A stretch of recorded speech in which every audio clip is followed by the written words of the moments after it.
Hey everyone, welcome back to another OSCP journey video. At the time of recording this video, I am 19 days away from having to take my OSCP exam. It's coming up fast, it's only a couple weeks away, so this video is just going to be kind of another non-technical piece about my exam prep between now and then, along with my experience during the lab reporting process. I know I've said a couple times that, oh, this may be my last video till the exam, or maybe we'll do one more, or whatever. In this case, I'm actually telling the truth. This is probably going to be the last video until I take the exam. At the very least, this will be the last non-technical video. I'm kicking around the idea of maybe doing some retired Hack the Box machines, going through a couple of them either in a live stream setting or just doing a normal video like I've always done. We'll see if that actually happens. It's really just going to depend on my schedule and time. I may not have time to do that, but regardless, if I don't do that, this is the last video. If I do, expect maybe a technical video in the future, but regardless, in 19 days, I'm taking the exam, so once that happens, I'll do kind of like a post-mortem video about my experience and probably even a blog post similar how I did for the EJPT when I took that. Speaking of which, I know I said after I took the EJPT, I'd probably tackle the ECPPT before I tackled the OSCP. All these acronyms, geez. Obviously, that's not happening. I just said, screw it, we're going straight for the OSCP. So I'm skipping the ECPPT entirely. I would have liked to give a review on that, but ultimately, for me, it was just time to go for the OSCP. I felt like I was kicking the can if I went after the ECPPT. It was all or nothing for me. But I don't want to discourage you on whatever path you're going on. That was just how it ended up for me. I do wish I could take that course. I do like the e-learning security courses a lot, so still recommend that if that's your path, go for it. But without further ado, let's dive in. So the first thing I want to talk about today is exam prep. So when it comes to exam prep, this is what I'm going to be kind of observing for myself between now and the next 19 days to make sure I'm sharp. You know, I don't have access to the labs anymore. I could do VulnHub if I wanted to. I have my own personal at-home lab that I like to play around with and experiment in, but ultimately I need a challenge. And so for that challenge, I'm turning to Hack the Box. So all of you know that I love Hack the Box, and I play it as regularly as I possibly can. And this is going to crank up a little bit more over the next couple of weeks as I'm using this to stay sharp on my processes. I'm going to continue to apply the same processes that I used on the OSCP labs, on the PWK labs, to hacking some of the Hack the Box systems. Now, allegedly, many of these machines in Hack the Box are harder than the OSCP. Now, I know for a fact that many machines on the PWK labs are definitely a lot easier than machines that I've compromised even on the Hack the Box lab. So there's probably some truth to this, but this is just kind of a so I've been told thing. I obviously haven't taken the exam yet. I don't know what the difficulty of the exam machines are going to be as compared to maybe an easier medium machine and Hack the Box. Usually the trend that I see according to forums and people posting, or people who have taken the OSCP, what their report and feedback is that usually if you have a machine made by Chap, which is one of the moderators, or if you have kind of not really all of the easy machines, but most of the easy to low medium machines are typically what you see in the PWK labs or in the OSCP exam. That's what people have kind of expressed in that vein if you're looking for kind of to get a feel of what's in the course. So when it comes to OSCP-like machines, all that really means is the boxes are straightforward. It doesn't mean they're not necessarily easy or hard or whatever have you. It's that they're straightforward. So you could have a machine that's pretty challenging to exploit, but the exploit itself that you had to do was ultimately straightforward and made perfect sense. There wasn't any trick to it, you know. So I have seen a couple of lists out there of OSCP-like machines in Hack the Box. In fact, I know from personal experience a couple of the machines that have been modeled directly after OSCP or PWK lab machines. They're not one for one, but they're pretty close, and the concepts are the same. So I'm going to be using this to stay sharp and continue to practice and I feel like it's going to be a good practice, especially since I've been through the labs now. I'm not using this anymore as a build up. I'm using this as a post. I know exactly what process I'm going to implement to go after those machines, and I can also take a look at some of those OSCP like machines and go after them myself and see how I do, and it'll help me kind of confirm or deny a baseline once I've actually taken the exam. And in my postmortem, I'll address this again. I'll be able to say, yeah, the difficulty of the exam is of this on Hack the Box if you're trying to get a good idea of what that kind of translates to. That being said, keep in mind that just because the OSCP machines or the PWK machines aren't quote unquote hard, that doesn't mean that the process or actually getting in or the exam itself is easy. So keep in mind that you're in a time constraint environment. You've got to write a report. You got to be keeping notes. This is all about process and procedure. It's not about finding the super obscure buffer overflow ODE and all this kind of stuff that's part of this custom application. It's not about any of that. It's pretty much, hey, can I identify vulnerable systems, exploit those vulnerabilities, and report on them? So that brings me to enumeration. How am I going to practice this in Hack the Box if that's the case? Well, I'm going to enumerate, and I'm serious about this. Enumeration is literally how you get through both actual engagements and these PWK labs and OSCP machines.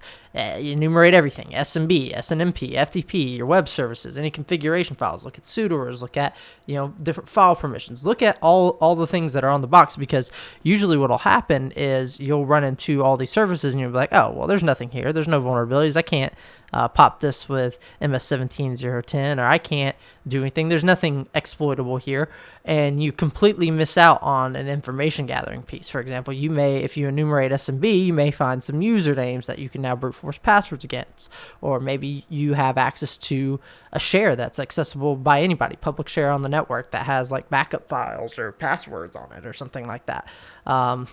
Maybe you can get anonymous access to an FTP server, and that lets you drop files on the server that you can exploit users with, or maybe you can write to web directories or stuff like that. So enumeration seriously is key, because if you're going through a box and you're scanning it and you're doing all your typical reconnaissance and you don't come up with anything that you can exploit, well, this is the next step, and you seriously want to go through every little thing. Check all the file permissions, check all the configs. There's great scripts out there like Linynum and the Windows Privilege Escalation PowerShell kind of modules that exist out there. There's tons and tons of stuff to help you look for these things in a more efficient manner.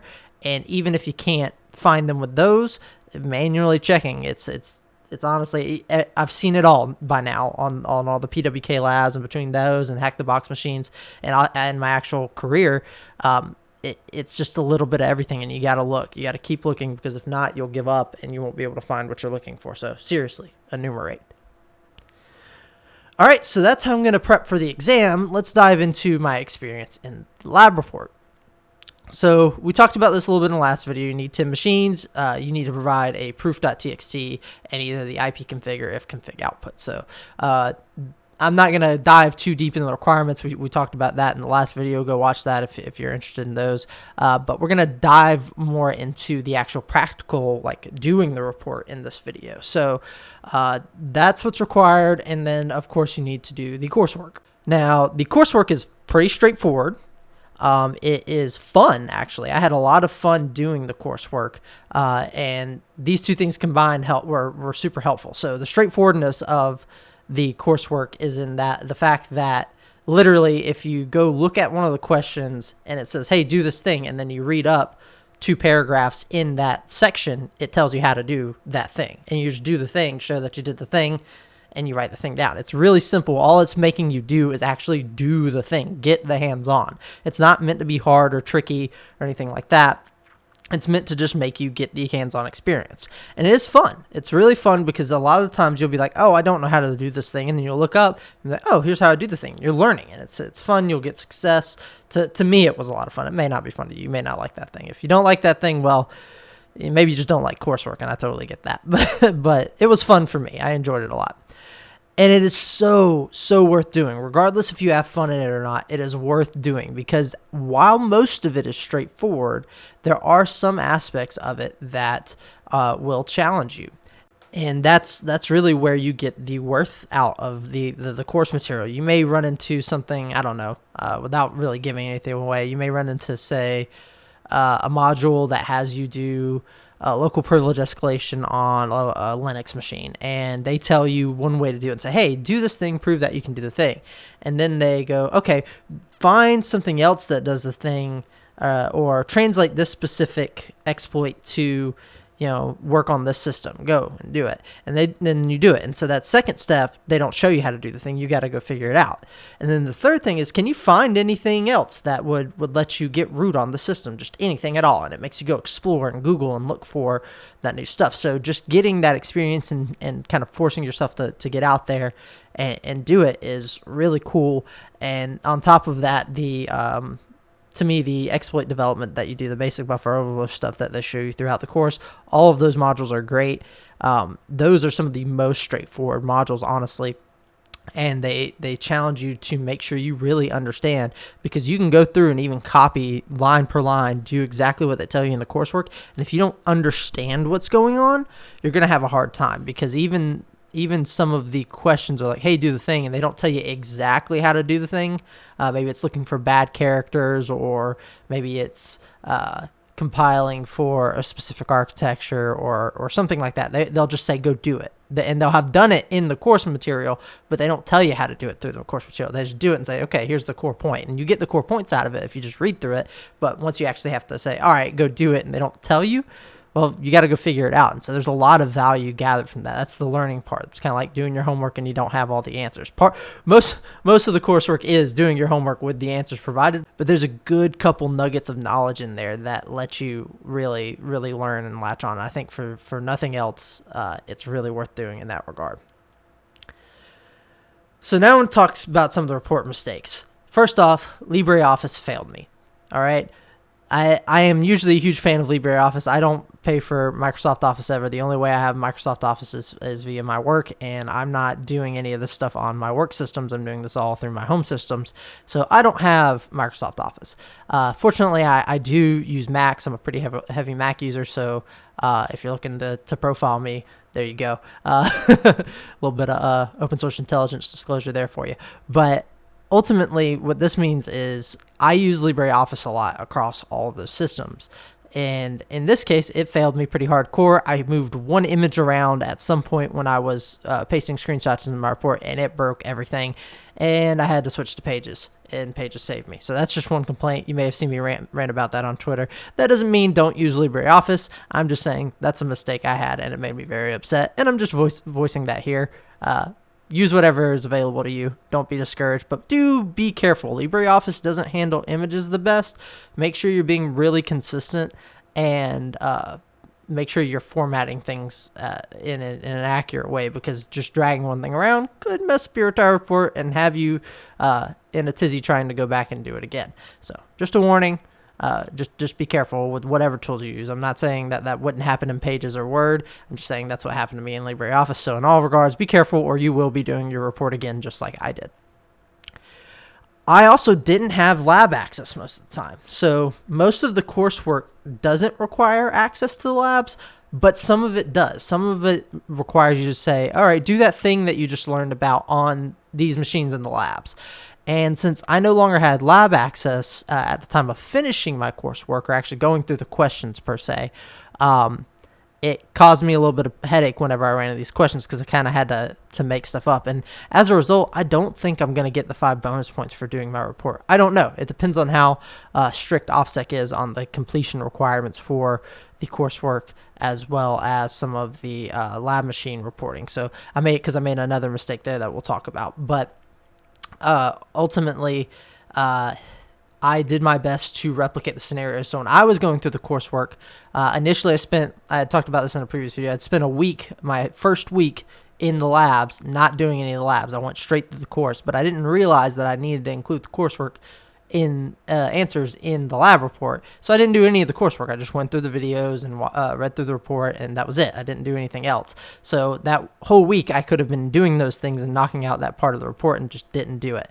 But fortunately, I was able to basically make a copy of the Windows machine that they have in that environment, enough to do like the buffer overflow exercises and test out some of the custom exploit development stuff. So that way I wouldn't be hindered in any other way. But at some point when I have to like do stuff within map or maybe do something with Metasploit, it becomes really painful because they want you to do it on machines that are in the lab, and I just didn't have access anymore. So I had to end up doing them against my Windows machine and proving the point. So hopefully I still get credit for doing the work and showing the intent. But yeah, it just depends on how strict they are, and that's a risk I had to take. And that's honestly my fault for time management. That has nothing. That's not on OffSec at all.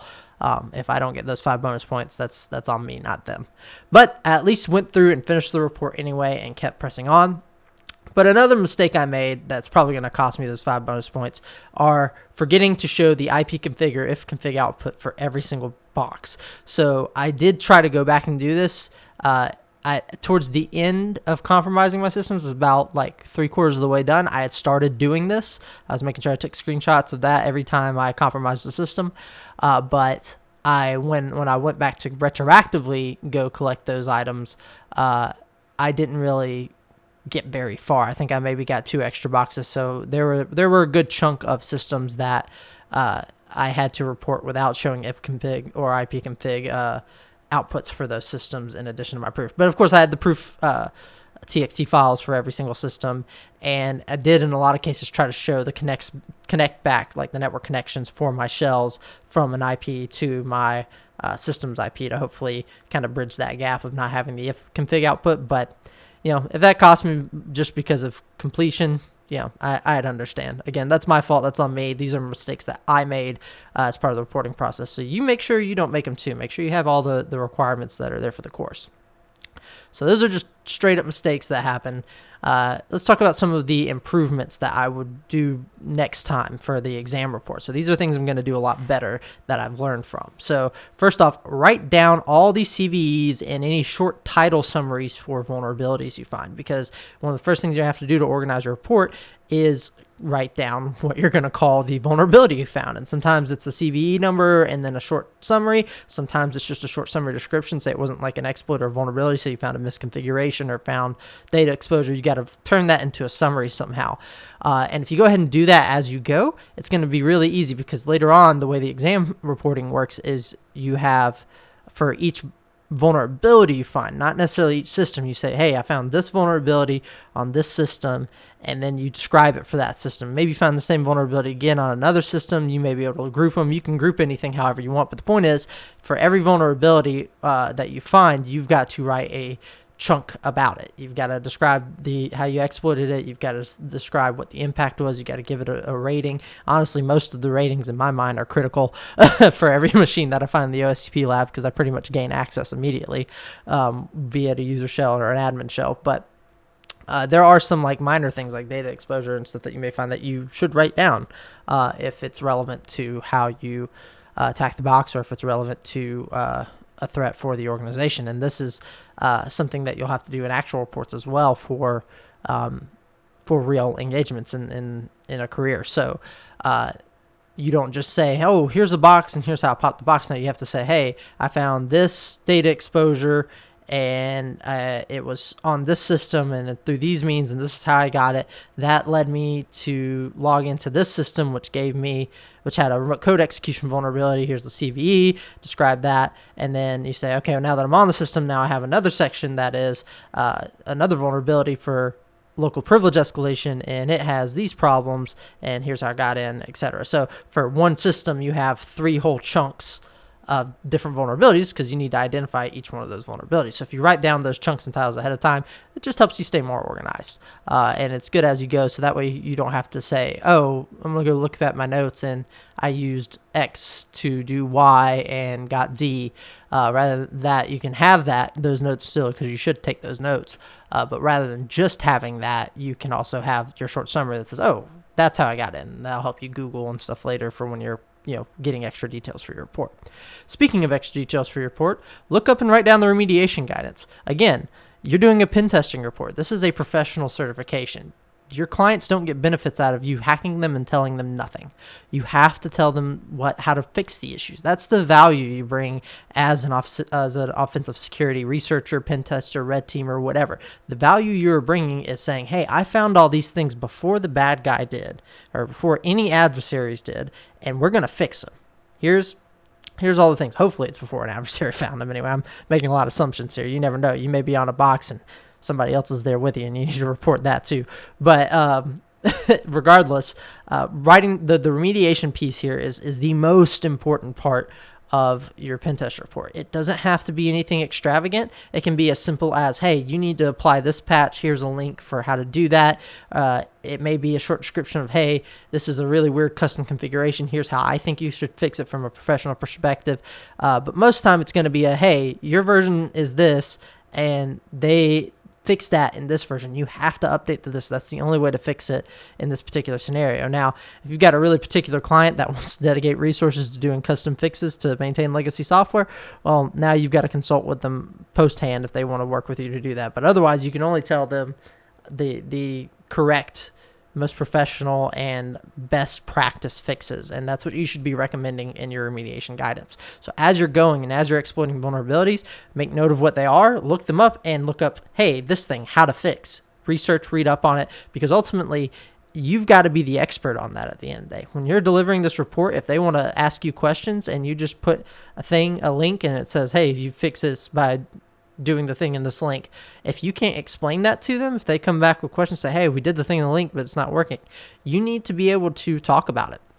That's really, really important. Now, in the context of the OSCP, obviously, you don't have to do any of that, but it's going to behoove you to really go in, do the research, read up on it, because when you give your remediation guidance in the OSCP report, you get to give a brief summary about what that is. And you say, hey, this vulnerability is caused by X. You fix it because by doing this, and it fixes, and Y fixes X, and then you can link whatever your reference material is to help them with the resources. But really going in, researching, and write down that guidance ahead of time will really speed up the reporting process later. Pretty much what I'm saying at this point as I go forward, what I'm going to do for my exam report is write all this stuff down, so later when I have to make the report, I'm basically copying and pasting the information in the report, and it goes a lot smoother. So CVEs, title summaries, and look up and write down that remediation guidance.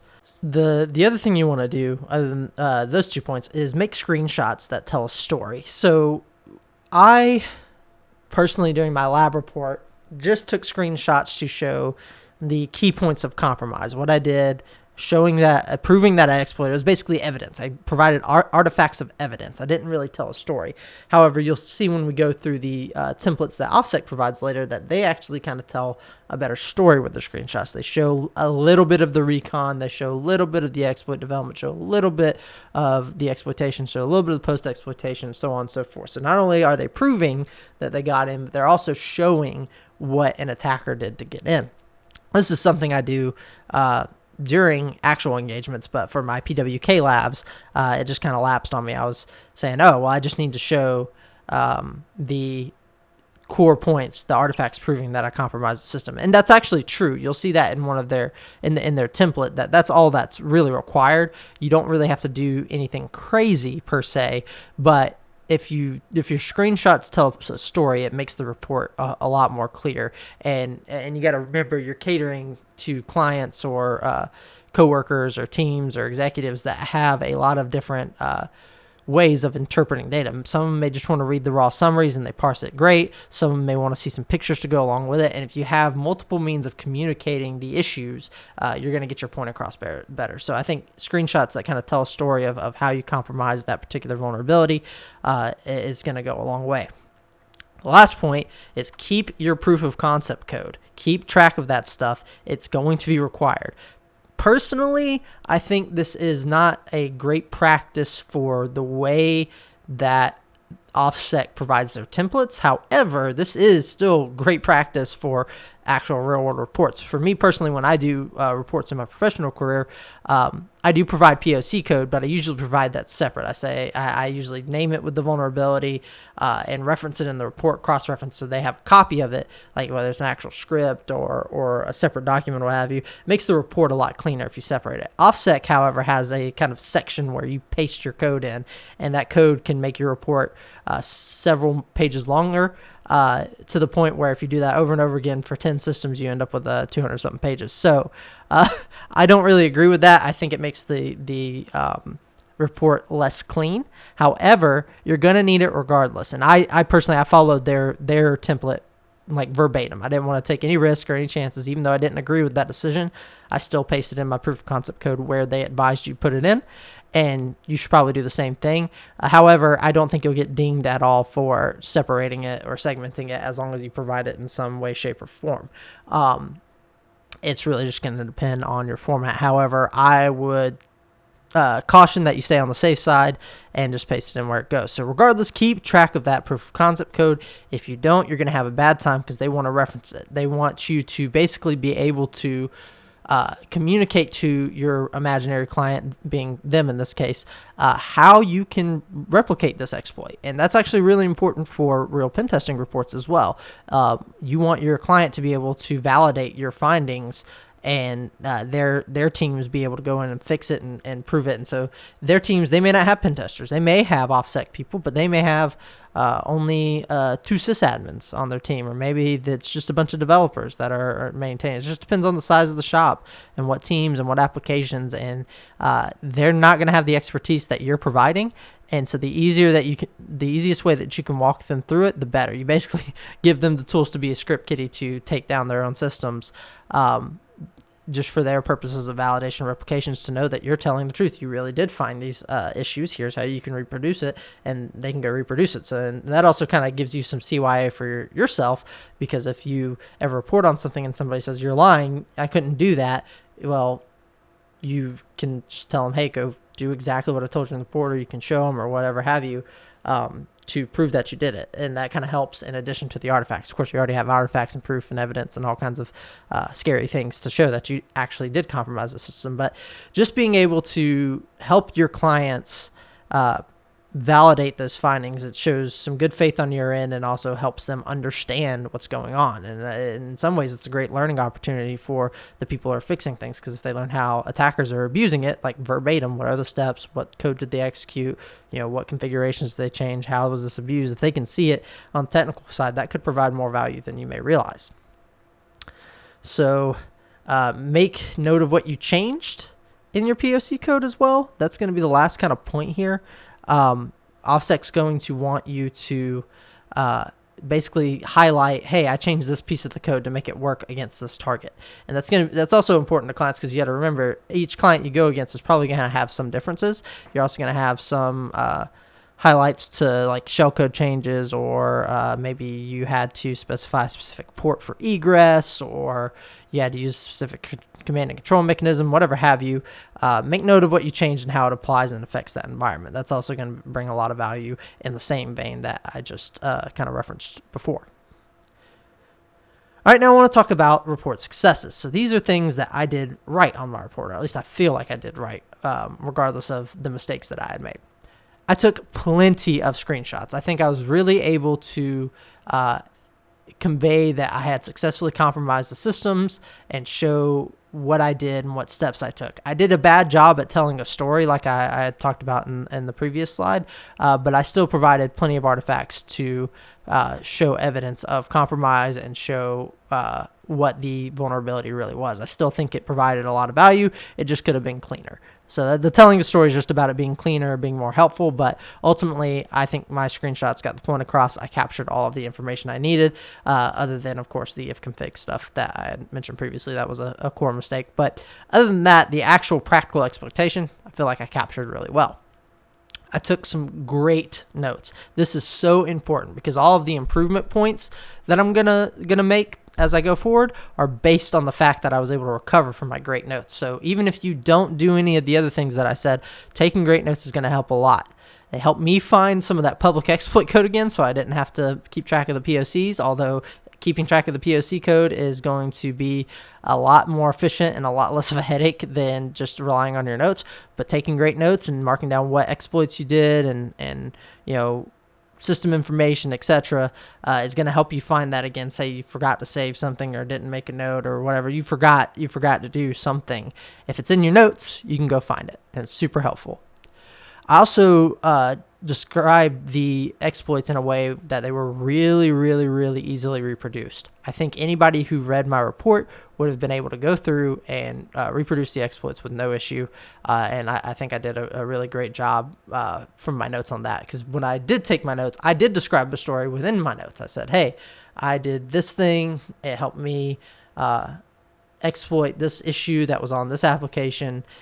Here's how I did it. Here's some code. It's not like a fiction fairy tale type story, but a story that shows that you're an attacker and you were able to exploit that vulnerability successfully, and it's easily reproducible. It's easy to understand. You're communicating it successfully. I think I did a great job of that, and my notes helped me achieve that. And ultimately, they kept me organized. Keeping my notes, I use Cherry Tree, by the way. Cherry Tree is fantastic. My only qualm with it is that it's a Linux only application, but it's actually default in Kali. But it's a great note taking utility. It lets you drop in screenshots, lets you do all kinds of stuff and organize things, well, in a tree. And so that structure really kept me organized. I was able to just step through box by box by box and see all of my notes and everything that I kept track of to reproduce those things. And it helped me kind of recover in the areas that I'm going to make improvements on as I go. All right. Now let's take a look at the example report from OSCP. So OSCP provides both a template, a sample report, and then even on their website for their professional gigs, they give you an example of what they would provide to their actual clients in terms of a pen testing report. So what we're looking at now is the lab and exam report template for the OSCP. This is all public information. You can go find this on support.offensive-security.com under the PWK section. So this is their report template.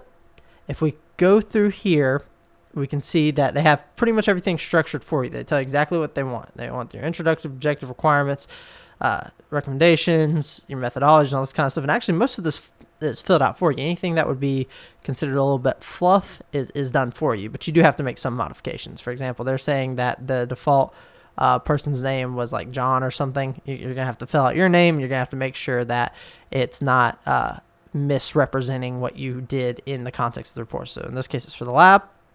So this gives an introduction, the objective, the requirements. This is all taken care of for you. So John Doe, generic name. You're going to want to replace that and then actually go through all these, and then you're going to have to fill out your lab trophies for the lab report or exam trophies for the exam report. So in this case, I did host name, IP, and then you give a short description, and your summary is going to help here too, but you make it in form of kind of like a descriptive statement that you say, hey, I got in through this means by exploiting this. And it's just a quick sentence just to give the summary of an idea. This is just a high-level summary, very high level. You got in through this means and we're able to compromise the system. So do provide some technical detail, but don't expound on it too much.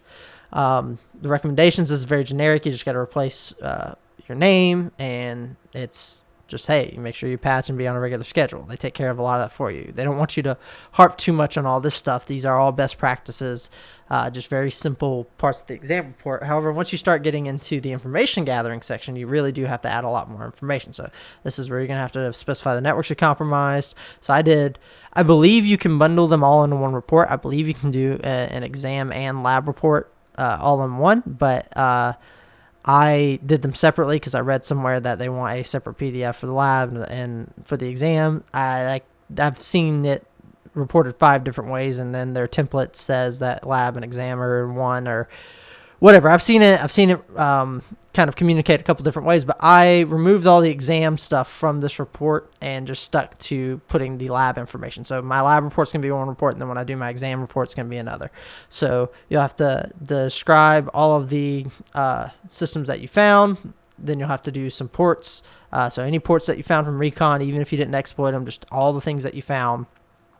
And then the penetration testing report. So they give you exactly what they want. So here's an example of that summary title I was talking about. So ability server 2.34 FTP STOR buffer overflow. If this had a CVE associated with it, I also put the CVE in the title just to help them easily look that up as they move forward. But you give a short explanation, IP. Here's an example of the fix. Like I said, it's not real complicated. Publisher's ability server have issued a patch to fix this known issue. It can be found here. So if it's as simple as that, that's really all you have to put. Mark the severity, and then here they have your proof of concept code, and they say any of the modifications that they needed are highlighted in red. So you go through here, and this is a POC for that exploit code. Pages for me is kind of rendering this weird, so we'll see if we can copy that out.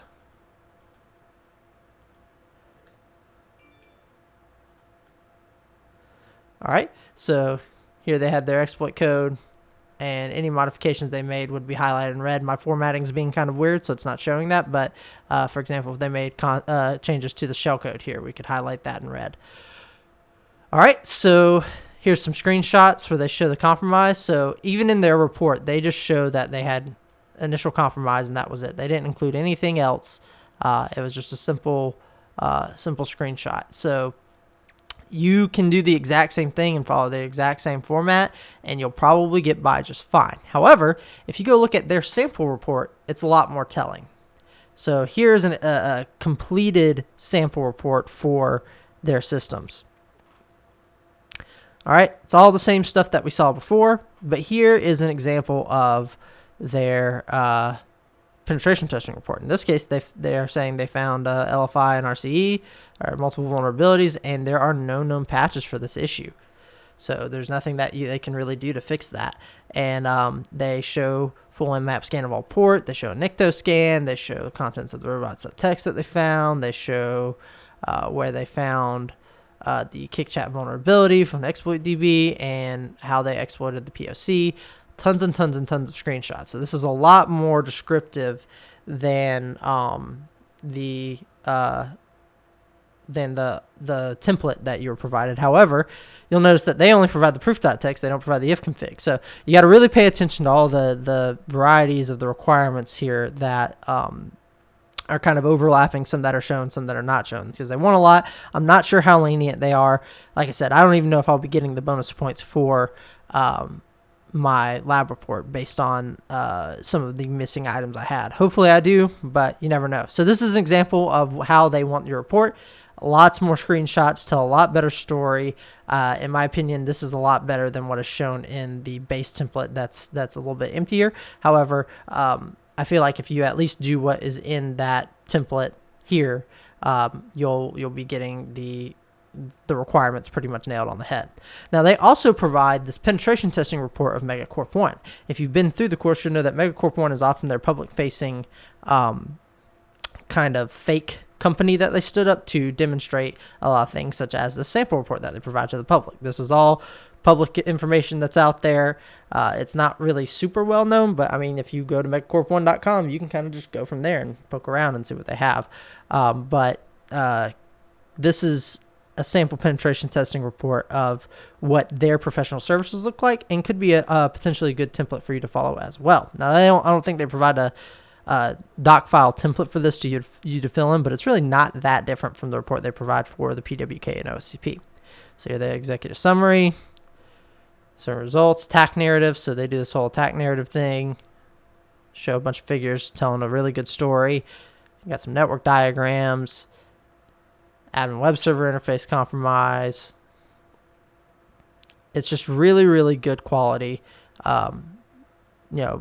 walking you through the compromise. So not really specific vulnerability per box per se, but still just walking you through the ultimate compromise of these systems. So this is one way to do it if you don't like the way that the PWK's template is structured. However, for me, I'd better safe than sorry follow that template. Now, once you get here, that was just a broad overview of the entire compromise chain, which I really, really liked. I think that provides a lot of value and oversight. And then, of course, here they do have their risk rating scale for each of the vulnerabilities that they found, for how they compromise, since they got highs, lows. Sometimes you might want to color code like lows to be green or something like that, just to differentiate. So that's samples of all their pen testing reports. Hopefully that helped provide you with some insight. You can find all of these on their website. Support.offensive-security.com is where you'll find a lot of the PWK, OSCP stuff. And then on the offensivesecurity.com website, if you just go to like their pen testing page or whatever, you'll find this particular template. So if you're ever curious about the reporting templates, that is where those exist. Now it's just up to you. So yeah, that's about it for this video. The next flow is going to be just a hack, report, and repeat. And honestly, if you're going into pen testing as a result of the OSCP, or you're already a pen tester or whatever have you, this is going to be the majority of your workflow. You may do some other things, some R&D, some research, some tool development, but ultimately when you're on engagements, you're hacking, you're reporting, and repeat for the next one. So the real value is from the report. If you're doing this professionally, you have to make sure your reports bring value. Offensive security programs, in my opinion, this is just my opinion, offensive security programs provide the most value to companies, but they cannot provide that value if they are not working with the defensive teams, if they're not reporting correctly, if they're not providing the expertise in the way that they're intended. If you're just hiring a bunch of folks to hack into systems and then do nothing else, what are you really doing? You're basically paying third actors to legally break into your systems and then do nothing. You've got to report on the issues. You've got to get them patched. You've got to be working together and be cohesive as a team. That is the only way you provide value. But if you do it right, it provides so much value. And I think that that's the point that I want to get across, and that's the things that I want to deliver as part of being an OSCP. If I am able to achieve this certification successfully, I want it to demonstrate that I know not only how to break into stuff really well, but I also am a professional and know how to work with your teams and be able to communicate how to resolve this and really bring value from the offensive security perspective. So that's what I'm looking for this to demonstrate for me personally in my professional career, and that's just kind of my opinions and advisement in that regard. Take that for what you will. You may not agree with it at all. That's perfectly fine. But that's kind of what I'm going for here. So that's the whole reporting process. Like I said, I may do some technical videos for Hack the Box, but if not, it's going to be exam time in a couple weeks. I'm going to keep training, working hard, and hopefully I nail it. Thanks for watching.